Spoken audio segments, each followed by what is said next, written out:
Hey, what's up, everybody? Welcome back to the Club Junkie podcast. I'm still alive, still here. I just took a week off. Hopefully, everybody had a good 4th of July. I had the week off. I was going to try to get an episode recorded when I was down on vacation. And to be honest, I was just relaxing and I totally forgot. So it didn't happen last week. I apologize. I know a bunch of people sent me DMs on Instagram and stuff asking me where I was or what's going on. Yeah, I was just on vacation last week, so had a good time. And, like I said, I thought I was going to be able to pull off a podcast recording. Just didn't work out the way I thought it would. So apologize about that. But I am back. And before we get going, just want to let you know this episode brought to you by Titleist Pro V1 and Pro V1X golf balls. So if you don't know about Pro V1 and Pro V1X, you probably haven't been playing golf very long. I mean, Pro V1, Pro V1X for 2021, redesigned from the core up to be better, faster, more control, more spin, all that. So, reformulated cores, faster casing layers, and even softer urethane on the outside of the balls. So tons of new tech inside the new ball. It is the standard. It's the #1 ball in golf. There's a reason for it. If you're looking for a slightly more penetrating ball flight with softer feel and a little lower driver spin, go Pro V1. If you're looking for something that launches maybe a little higher, adds just a little bit softer, or launches a little higher, adds a little more spin, and maybe has a firmer feel, Pro V1X. Both of them have tremendous greenside control. So depending on which ball fits your needs, there's something there for everybody. But go to Titleist.com, check out the Pro V1, Pro V1X for 2021. It's like I said, the #1 ball in golf. So check it out there. But yeah, like I said, I was on vacation, and it was good. It was good. I took the week off. Had to put my Titleist boxes down there. So yeah, I took the week off, and I was off basically all last week from that 4th of July weekend all the way through till Sunday. So I was back in the office on Monday. And like I said, it was great. I was down in my parents' place down in Coldwater. Had a great time. Played in the water. I mean, the weather wasn't bad. It wasn't amazing. It wasn't bad.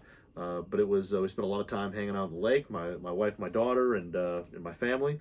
And I played some golf as well. So we played a handful of rounds at the old Bella Vista Golf Club. I know a few of you have. You saw my post of the clubhouse there, and I think one person at least said that that's my club. It's kind of mine too. I probably play the most of my golf at that club, and it's a good one, man. It's a good course. I mean, for what you pay, which I think is like $47 on the weekend, for 18 holes with a cart, it's a great course. It's usually in really good shape. It's in great shape right now, especially with all the rain that Michigan's been getting lately. But it's in great shape. The greens are pretty quick. They're not as fast as I've ever seen them, not as firm as I've ever seen them, but they're rolling really well, and the fairways, everything else are in great shape. So it's a fun course. It's tough.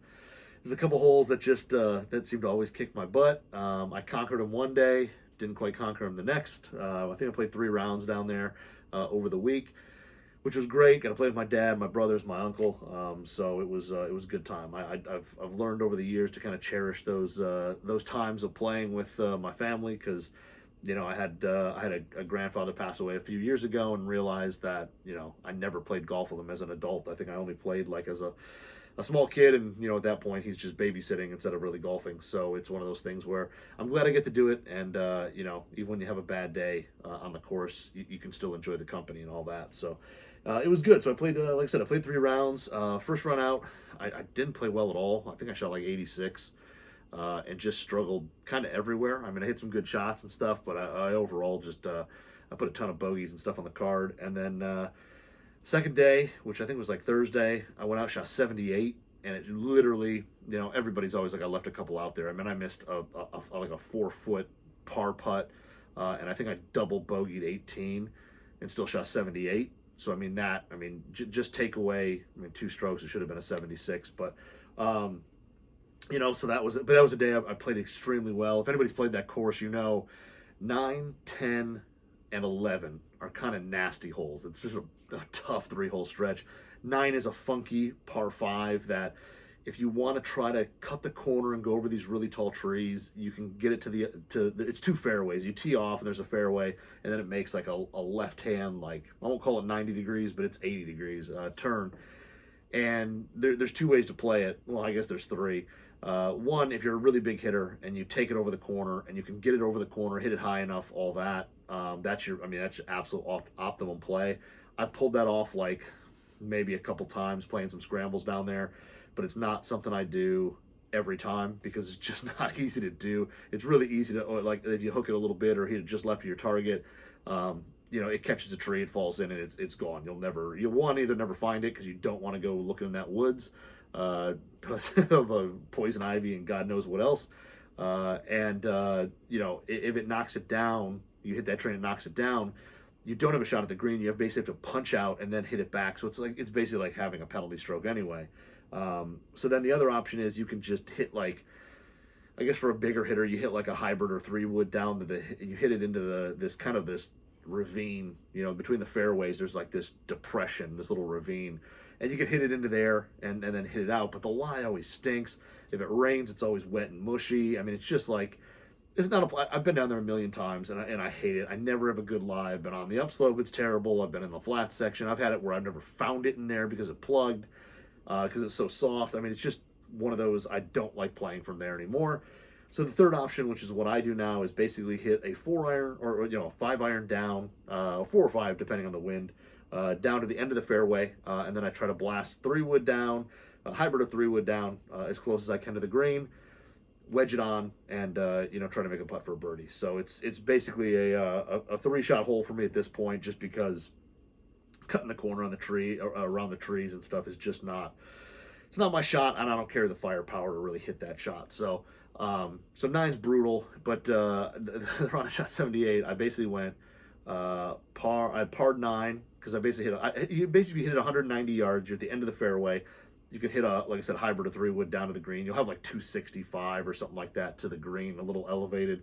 So it's not an easy shot, but like I said, you just get it down there and you're all right.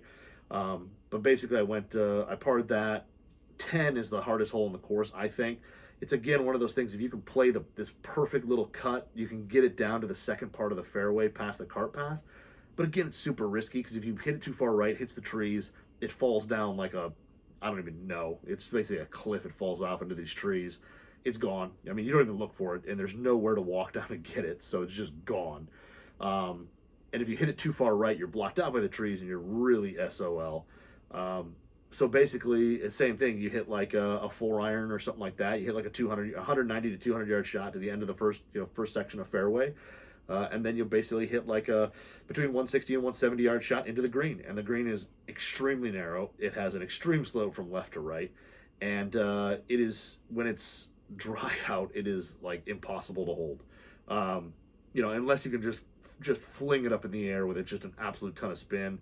And even that, it's going to hit and probably release down to the right side of the green, and you'll putt it uphill. But on 10, I hit a little 5-iron out there, knocked I think a 7-iron or something out to the middle of the green, and 2-putted for my par, which was great. And then on 11, the 11, it's if you hit a good drive, it's not a hard hole, but you got to hit it basically through a chute of trees to a fairly open fairway. There's a pond on the left that you can't see. So if you draw it a little too hard, you might be dead. I've been in that pond numerous times. If you flare it right, there's trees that are basically OB. And again, if you're going to venture in there, good luck.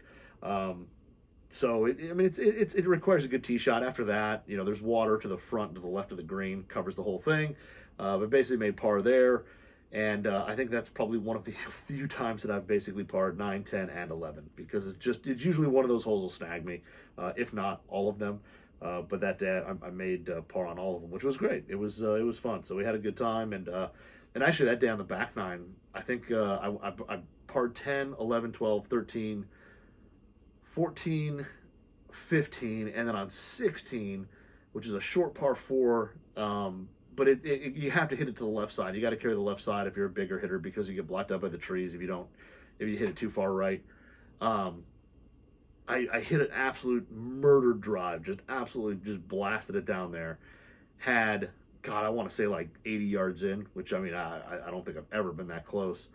And I just flared a wedge way right. Pin was in the back left. I hit it short right and had just the longest putt, and I ended up 3-putting it, which stunk. So that was my first bogey. Then on 17, which is the hardest par, probably the hardest par 3 on the course, you got to hit it through a chute of trees, and the green is like 3-tiered, and it's just nasty. and I hit it in the bunker on the left, so I thought it was dead, but hit a great bunker shot, made par, and then I double bogeyed 18 because I hit a couple bad shots. But anyway, but I played the back nine really well, and I literally should have, like I said, I should have been 2 strokes better that day. But anyway, I didn't even bring my Srixons. I know I've been loving my Srixon ZX7s, and I have, but I brought 2 full bags of clubs down there. Didn't bring the ZX7s because I wanted to try. I reshafted the Cobra King Tour MIMs, and I put my Fujikuro Pro 115s that I had in the T100s from last year. I put them in the MIMs because I wasn't really loving the the KBS money taper as much, and I wanted to try something different without Arco's grips. So I threw those shafts in there because they were just sitting kind of in my shop, and I had them just laying around. And then at the same token, I was like, well, I've got these T100 heads from last year that are just sitting there, so why not slap some shafts in those? So I went through my bin of shafts, and I put some old Project X 6.0s, which I had in a set of, I think, 565 or 765s years ago. So I was like, all right, let's just throw some shafts in these heads and let's go play them. So went out, played I played the Cobras for the first 2 rounds, and I hit them really well. I do have to say that's such an underrated iron. It's pretty forgiving. It feels really good. I know that there was a YouTuber or two who said the feel wasn't very good. I don't know what they're thinking. I mean, I know feel's subjective. I think it's a great feeling club. Even on mishits, you get a little bit of harshness, a little bit of vibration, but realistically, overall, they feel great. And when you hit them solid, they're absolutely super soft. So they do have a little bit of spin to them, which if you're playing really firm greens and you really need something to hold, those things are easy to get in the air, and they're easy to hold a green because they do come out and spin. And I tell you what, hitting them out of the rough is great because you actually feel like you have a little control. You can get the ball to stop. The release isn't going to be crazy. So I hit those, for 2 of the rounds, and I hit them pretty well. I really did. I just went around and was hitting solid shots, and even my mishits I was kind of getting away with. I maybe wasn't hitting the green, but I was just off or just in front or whatever. And overall, just a really good iron set. And with those shafts, I think I really like them a little bit better than the money taper. They did launch a little higher, but I felt like just like with a standard size grip and that shaft, I was able to release them a little easier. I was able to get them online better, or at least more consistently, and they were really good. So I played those. And then on that Saturday when I played, I was like, well, I'm going to break out the old T100s. And I hit that was probably the best iron. I shot an 80, but it was probably the best iron striking game or round. One of the best iron rounds I've had in a long time. I just hit so many really good iron shots that even though maybe I didn't hit it exactly on my target or whatever, but I was hitting the center of the club. I was hitting it pretty flush. I was just hitting really good iron shots, and those 200s again remind you of how good they are on mishits, especially if you hit it low on the face, which is typically my miss. I'm going to hit it low, kind of low towards the toe, and you can just get away with that shot. Like it'll get you to the front of the green most of the time. You may have a long putt, but at least you're on the green. It doesn't stick you in some of the bunkers or some of the nasty spots around the green. You tend to get away with it. And I think like my crappy jerky swing just works really well with those Project X shafts. So it was a really, I was kind of like bummed. I was like, man, I was hitting these things so well, and I really do love those ZX7s, and of course they're raw, so they're absolutely even more amazing. But I really hit the T100s well. So come tomorrow for my league, I don't know what I'm going to do because I hit those things really, really well. And they were really solid. They might make it in the bag for Thursday just because they were just, like I said, fun to hit and great.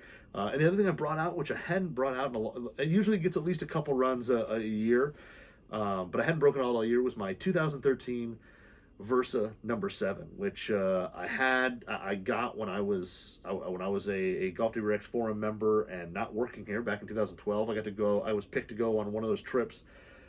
Went out to Callaway with a bunch of great dudes, and we got a whole set of clubs, and the putter was we had to kind of keep it under wraps because it wasn't announced until maybe like February, and we went in December of 2012, so in like February of 13 they announced it. But it was custom built. It's got a UST frequency filtered shaft, and it's got a lambkin deep edge cord, but it's the black setup. And every once in a while, I just break it out because it's just that number 7 shape, that one there, and that Versa alignment has just always really worked for me. And I broke that out on Saturday as well, and I putted pretty well. I can't say I made anything crazy. Like, I wasn't making tons of putts, but I was getting it close to the hole. I think I had 2-3 putts. One of them was, like I said, I missed just an absolute short, just nothing, and that was crazy. But and then other ones that really, I was across the green. But other than that, other than those two greens, I really putted well. I think I had 32 putts for the day, which is pretty average. I mean, for me, that's I'm not a crazy putter. I'm not out there, with 20 putts in a round or anything like that. So for me, that's pretty good. But it was a great putter. You forget like how good that White Hot Pro insert was. It was just really, really good, and it's just firm enough that you get some responsiveness. You get a little bit of feel with that ball coming off it, but it's also soft enough where even if you miss a little bit, there's not a ton of vibration, there's not a ton of sound difference. It's just really nice to put that thing back in play.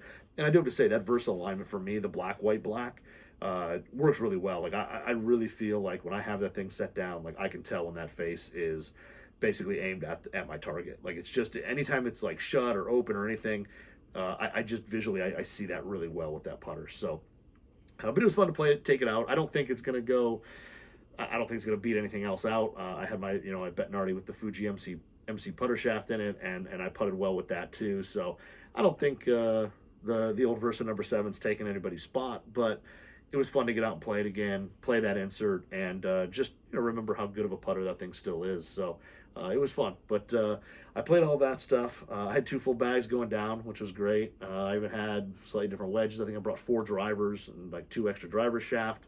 I've realized that I put the highest launching shaft I have in my arsenal, which was that Regio Formula M Plus from Nippon, in the TSI head and the TSI 3 head, and the TSI 3 it's just too low loft, man. I need a 10.5 head.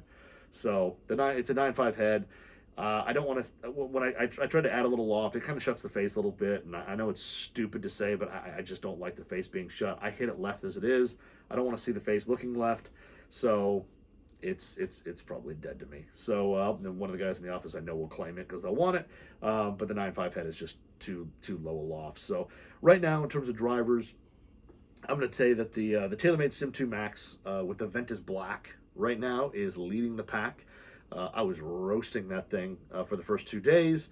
Like I said, I had the TSI 3. I pulled it out on like 2 holes, hit another drive. It wasn't even close. And like I said, it's not close because it's not a good driver. It's not close because I don't hit it high enough. I need a 10.5 head to get it anywhere close to the same distance as, say, Sim 2 Max.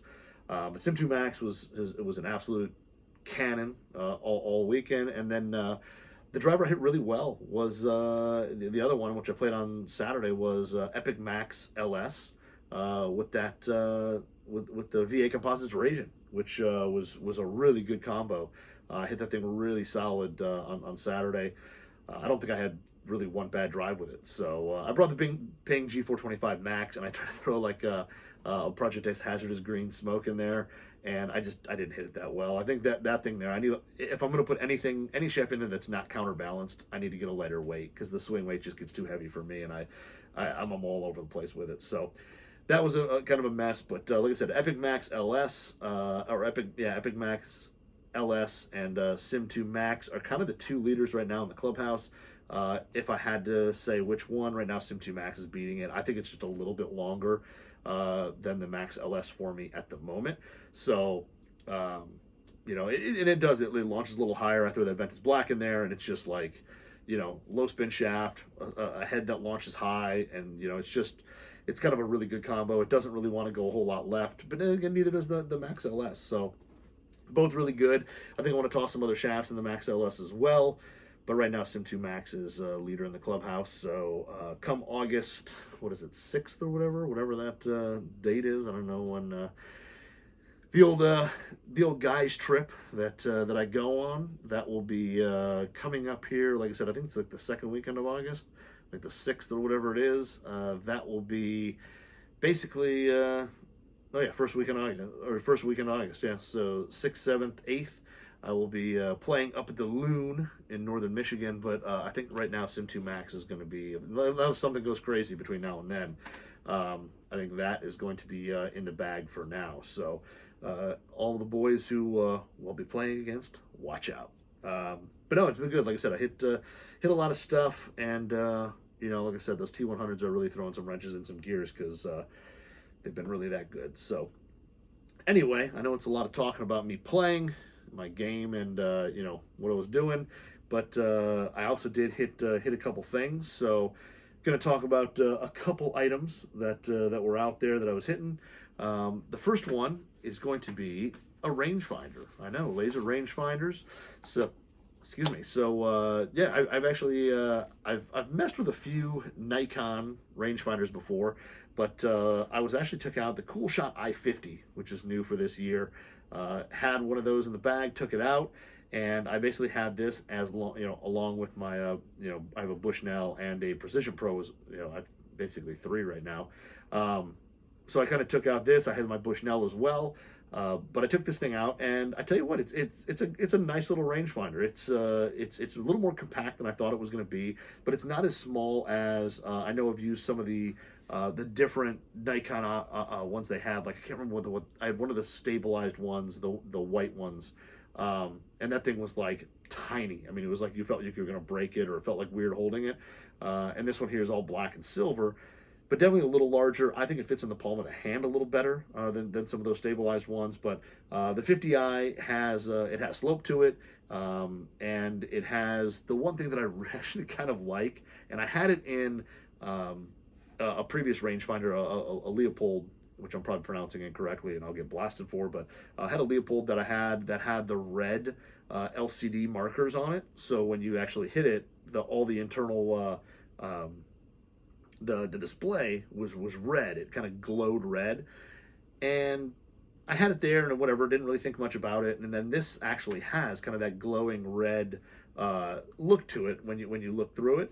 And I'll tell you what, I actually do like kind of that red glowing look to it. Only and the reason why is because, like, say, like, you know, playing at a place like Bella Vista, ton of trees, every green behind it is pretty much got a ton of tree cover. You know, playing in northern Michigan, a lot of you know, Michigan courses, you get a lot of like trees, and you play early in the morning, and behind it is really dark. And if you're, depending on how things look, sometimes it can be kind of hard to pick out the flag. And you know, when you're using a traditional laser rangefinder, like, you know, my Bushnell, which has black markings on it, it can sometimes be hard to kind of get the markings right on the flag because it's so dark behind the green that it's just hard to see where those little, like, you know, cross marks are. And this was super easy. I do have to say, like, no matter how dark it is, whatever, with that red hash marks and red info, like, it's super easy to read. And I do have to say that is kind of a nice thing in there. And I never really thought about it, I guess, just because, you know, I played one rangefinder that had it, and but to see the red on there just makes it super legible, super easy to read. And it's nice. I do find it was easier to, you know, in those circumstances where you had greens that had a ton of tree cover behind it that were dark, it was easier to get those crosshairs on the flag and, you know, read your yardage. So I do have to say I do like that a lot on this unit. I thought the accuracy was really good. I was playing on Saturday when I was using it with my uncle, who had a Nikon as well. I can't remember which model he had, but we were basically lasering back and forth, and we were basically, you know, within a half yard, because this thing actually does have half yards. So we were within basically a half yard of each other the whole day. And it was, you know, like I said, super easy to shoot. The aiming on it is super easy. I do have to say the lock on every once in a while would give me, because it does vibrate, it pulses when you hit the flag, and it doesn't when you hit like a tree or whatever. But I did get actually just a couple misreads where I shot something and it said like 230, and then I shot it again and it was like 165. And then, you know, shot it a third time just to make sure, and then it was like 165 again, or whatever that number was. But it locked kind of all three times. And I did notice that I got a couple kind of false readings on there, you know, that it did vibrate even though it didn't pick up on the pins. So I noticed I got a couple of those, but like I said, accuracy-wise, really good. Like I said, we were kind of comparing. I was comparing to his, along with, he had his GPS on him, his little, you know, I think he's a Bushnell GPS watch. So we were kind of comparing everything there, and you know, yardage was exactly where it should be. Everything I hit that day seemed to be exactly what you know, what this thing said. So accuracy was there. Slope, you know, it does have the slope option. I used it a little bit just to see, and you know, the courses I play around here between St. Clair Shores, Bella Vista, there's not a ton of elevation, so the most it changes is by maybe a couple yards, maybe 5 yards, something like that. Come, August there, if I take it up to the old guys weekend, there's usually a ton of elevation on up northern Michigan courses, so I'll get a little better feel for the slope portion. But since I usually just don't use it, I usually turn it off, play the standard yardages, and then kind of do the small calculations in my head for what we have. And like I said, the two courses that I've played the most with this thing, they don't have a ton of elevation. So really, you're talking, maybe a yard or two, maybe 3. I mean, it's just not much. So I think the biggest slope number was on 7 at Bella Vista, which is this par 3 that doesn't look uphill, but it is. And I think it was like a 6-yard addition. But again, that's not something that, one, I've played the hole a bunch of times, so I know it. But no, it's really nice. It's lightweight. It's much lighter than I think it looks. When you look at it, you notice it's a little bigger unit than some of the other Nikons, but it's still super lightweight.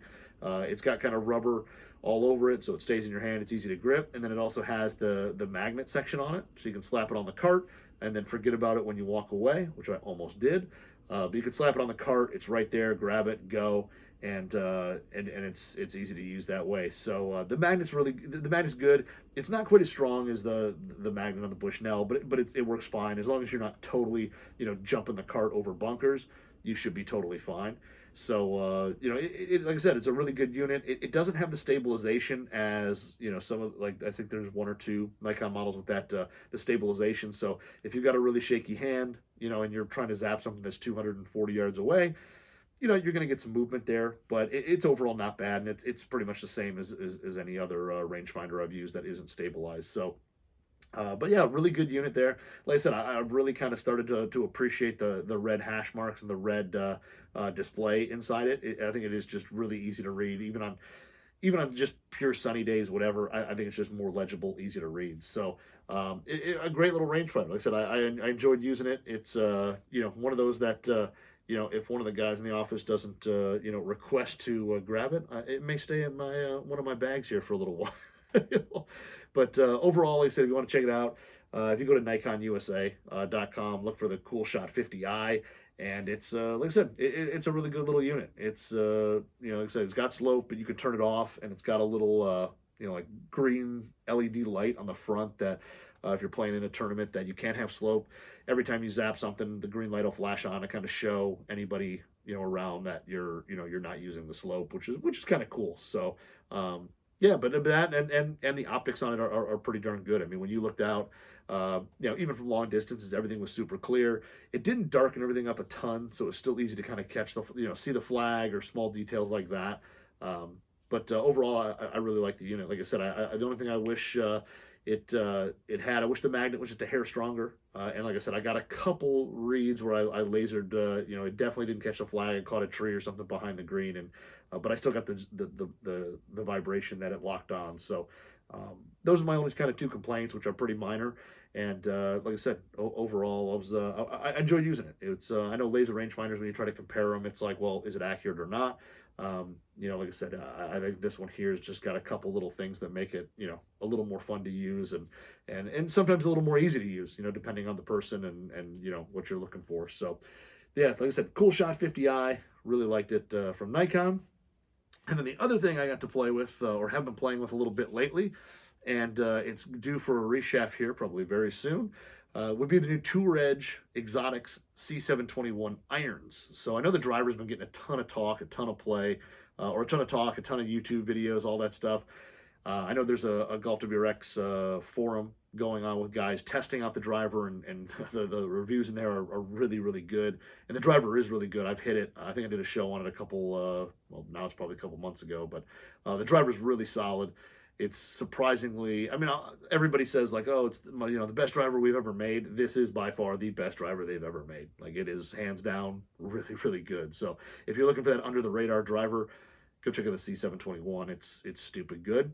But they came out with Exotics irons as well. So there's 2 irons. There's the C721, which is this one here, and then there's the E721, which I do have. I'm going to talk about that on a future show. I haven't gotten enough shots in with those yet.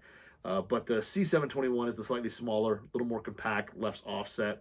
It's more of a kind of a player's, I think it's a game improvement iron that kind of has a little bit more of that look of a player's distance iron. I think it's going for player's distance, but it's a little bigger than that.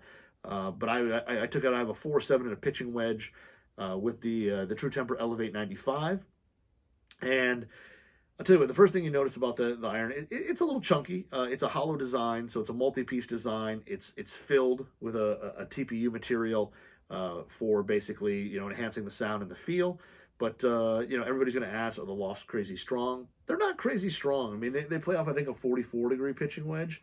Let me pull it up here. I have it right at my... Yes, the pitching wedge is 44, so it's about a degree stronger than anything else. And then the 4 iron's like 21 degrees, which is a little bit stronger, if you're going to blend it into, say, my, ZX7 set or something like that, which, if you're listening now, you might get to where I'm going. But yeah, but honestly, it's actually a good looking iron. When you set it down, it does have a little bit of offset. The top line's got a little heft to it, but nothing crazy. And but overall, it's got a good shape to it. When you set it down, it looks good. Like I said, it's basically, I would say this would play probably closer to an Apex, DCB really. It probably in between the Apex and Apex DCB in terms of look. It's got a little less offset than those though, which I really like. But so I took, like I said, took those 3 irons out. Have been hitting them, and the biggest thing you can notice is that they're really long. But the other thing is that they actually feel and sound really soft. Whatever they filled this thing with, so it's got basically a high speed, thin stainless steel face. That's like an L, so it actually has part of the sole locks in. And then the back half is its own frame, and then they fill it with this TPU material. And I tell you what, the first shots that I hit, the first one I hit, I think I totally bladed that 7 iron, and it wasn't a great representation of anything. But the next couple of shots I hit, hitting it on the groove part of the face, it's amazing how soft that thing feels. I was shocked when I first hit it. I almost thought I mishit it because I was like, I didn't feel anything. But the feel and sound is super soft, super muted. It's just a thud when the ball leaves the face, and it's with, like I said, the 4, the 7, and the pitching wedge. I first noted the 7 because that's the first iron I'm going to usually hit. Either in my backyard or at the range or on the course. I mean, the 7 iron's like the one. But it was amazing how soft and how just really muted in this iron is. I was blown away. I thought there was going to be some click, some firmness to it because it's multi-piece. Typically, the multi-piece stuff will have a little bit of that. It doesn't. Like, it is crazy soft. I was really shocked at and how good and how soft these feel. It kind of reminds me of PXG Gen 3s, or actually really Gen 4s. I mean, Gen 4s are the softest out of all of them. I think these are right there in terms of softness. Like I said, when you hit the ball in the center, you almost don't even feel it. I mean, it's just a thud sound, and the ball just takes off. They are long. They've got, like I said, a super thin stainless steel face. They definitely are long, compared to stuff out there, at least the stuff that I'm hitting, which is more player's cavity. I mean, these things are way longer, at least a club longer than what I'm playing in terms of my 7 iron or anything like that. When I actually took them out, I took the 6 iron out of my ZX7s and put the 7 iron in. And then the same thing with the pitching wedge. I took out the pitching wedge, but the 7 iron actually had, so I had basically 2 7 irons in the bag. But they were basically, they're about a club longer than my ZX7s easily. They're easy to get in the air. They're super easy to launch. But they don't go crazy high. Like, they're not like straight up in the air, straight down. Like, they've got some penetration to the flight. And like I said, they go a long ways. They're very low spin, especially like the 4 iron. When you hit that thing there, I mean, it's a knuckleball, but it goes a mile. But the 7 iron there, you can flight it down a little bit. It's not, I mean, you're not going to be able to flight it down like, say, a ZX7 or, a Cobra MIM or a T100. You're not going to be able to flight the thing down like that. But you can, you can lower the trajectory a little bit. I didn't notice anything in terms of hot spots. I know with a lot of these irons, guys complain that, you hit it high toe and it just goes a mile, where you hit it anywhere else in the face and it's pretty controlled. I didn't notice anything like that. And trust me, I hit some off the toe, I hit some off the high toe, I hit some thin, and I didn't notice any hot spots that were crazy different, at least in the 4, 7, and pitching wedge. But like I said, pitching wedge, goes really high. That one's a little tough to flight down. You're not going to be able to play a ton of like, if you're playing in crazy Texas wind, you're not going to be able to flight that thing down and hit low, low bullets with it. But the 7-iron, you can definitely change the trajectory a little bit. You can definitely get low on it. And the 4-iron, the same thing. You can definitely flight it down. The sole's really good. If you're a digger, it's got kind of a rounded leading edge. It's really kind of blunted, and it doesn't want to dig. The sole is a little wider. I wouldn't call it crazy wide, but it's wider, so it gets through the turf well, especially in soft conditions, which it's been here the past week. It's been raining like crazy, so everything's been really soft. Gets through the turf really well. I would say just slightly behind, say the Srixon V sole. But it definitely doesn't dig. But I think there's not a ton of bounce. Like just when you look at it, there's not an absolute ton of bounce. So I don't think if you're going to play off firmer conditions, anything like that, you're going to run into any problems. But forgiveness is really good. I hit especially with the 4-iron. I slapped a couple off the toe on par 5s, just kind of trying to get a ball way down there. Didn't have a perfect look, so just tried to get one down there in front of the green. Slapped two just right off the toe, and it actually carried down to. Shorter than where I was expecting if I flushed it, but it carried way farther down than I thought. You're going to be able to get away with some shots here when you miss the center of the face. You're still going to carry a good amount of ball speed. You're going to get away with some shots. That 7-iron, as I was playing it as a 6-iron, same thing, hitting into some par 3s. I actually hit it long on 12 and 14 on St. Clair Shores the first time I took them out, because I took it as a 6-iron. I played it, and it just went. And I don't know if I just misjudged the wind or it's just the face on these is hot. But even when you don't hit it perfectly solid, you're going to get a ton of carry. You're still going to get that ball to the green. Even if you miss it, off the toe, off the heel a little bit. If you chunk it, you're going to come up short. There's no way. But blading a ball, the ball still gets up in the air pretty easily. There's still a good amount of mass, low on this head. So when you hit it thin, it's still going to get up in the air fairly well, and you're still going to get some decent carry out of it. Honestly, you might get too much carry out of it. You have to get used to maybe, if you hit it thin, expecting it to come up way short, and it's probably not. But yeah, this thing overall is a really, really good package. The 4-iron actually has been kind of in my bag as kind of my utility, my 4-iron in there. And I've actually been kind of playing it because it has been such a good feeling head. It's, like I said, it's easy to get up in the air, and it goes a long way. So I actually bent it a degree weak. So I'm like, this one's playing 22 degrees to kind of to make sure my gapping's not too bad. And I basically got this thing to like 22 degrees, and I've been playing it as my 4-iron in my set with both I played it with the Cobras and the ZX7s, and it's actually a pretty darn good little 4-iron. I don't think for me, I love the Elevate shaft on it, so that's probably going to go. I'm probably going to reshaft this thing here in the next couple days. But I've really liked this. The feel of it is really, really good. It's just really soft, but it's really forgiving. It's really hot. If you're looking for something that, that you're going to get a ton of distance without losing a bunch of feel, this thing here is an absolute rocket launcher. But again, like I said, I haven't noticed anything that's crazy in terms of hot spots. So it's something where if you need some distance control to get it onto the green, hit it a certain yardage, I don't think you're going to have a problem with that. So the C721 from the exotic C721 just came out, and like I said, the E721, the bigger version, I'll talk about later when I get that out a little more. But like I said, these things are going to be kind of super underrated. Like I said, I'd put them up against a P790. I'd put it up against a PXG P series. Well, actually, the P is might be a little smaller than these now, but I put it up against a P series, a 790, and an Apex DCB, because I think this thing's going to play with those with no problem. And like I said, distance wise, all that, it's going to be right there with it. So the C721 is really, really good. It's one of those irons that I know probably a lot of people haven't even heard of, have never seen it, have never looked for it, but it's definitely worth it if you're looking for something that you need some help, you want some distance, you don't mind a little bigger profile, a little bigger footprint, but you don't want to lose, that feel or have to worry about, something that sounds or feels really chunky or clunky.